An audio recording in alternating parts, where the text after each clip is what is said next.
Chapter 6 Bad News. Wilbur likes Charlotte better each day.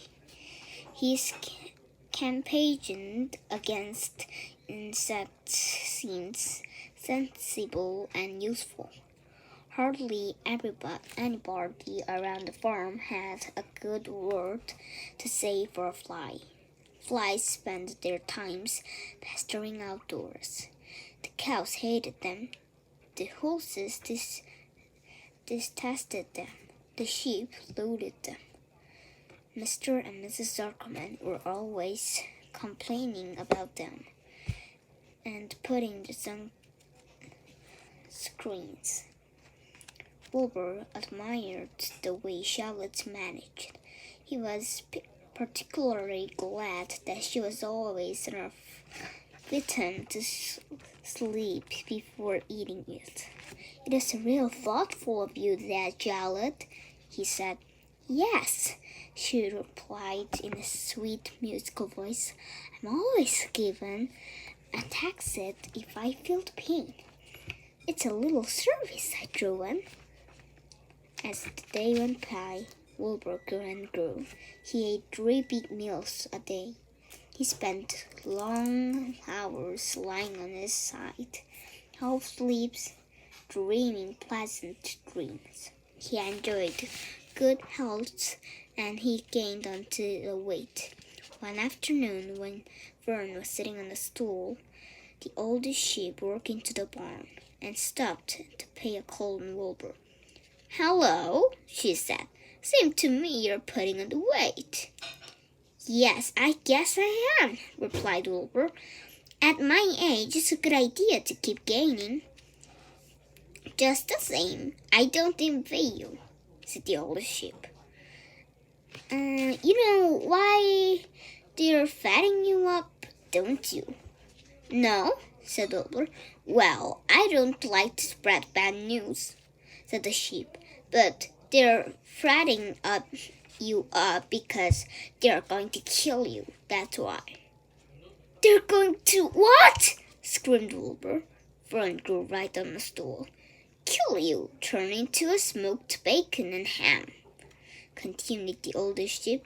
"Almost all young pigs get murdered in the farmer as soon as real cold weather sets in. It's a regular conspiracy what's here to kill you at Christmas. Everybody into the pilot, Lorvy, Zuckerman, and John Arable." "Mr. Arable?" said Wilbur. "Fern's father?" "Certainly. When a pig is butchered, everybody helps. And I'm an old sheep and I see same things. Some same old bunches. Year after year, Arable arrives with his 22 shoots the... "Stop!" screamed Wilbur. "I don't want to die. Save me, somebody, save me!"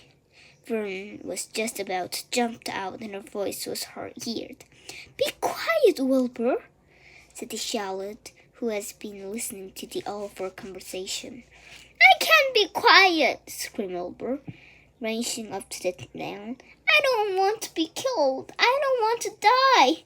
It is true, the oldest sheep says, Charlotte. It is true they are going to kill me when cold weathers come." "Well," said the spider, prickling thoughtfully at her web, "the oldest sheep has been around into the barn a long time, and she's seen many spring pigs came and go. If she say they plan to kill you, I'm sure it's true. It's also is dirtiest trick I ever heard of. What people does think of." Wilbur burst into tears. "I don't want to die," he moaned. "I want to stay alive, right here in my comfortable manure pile with my friends.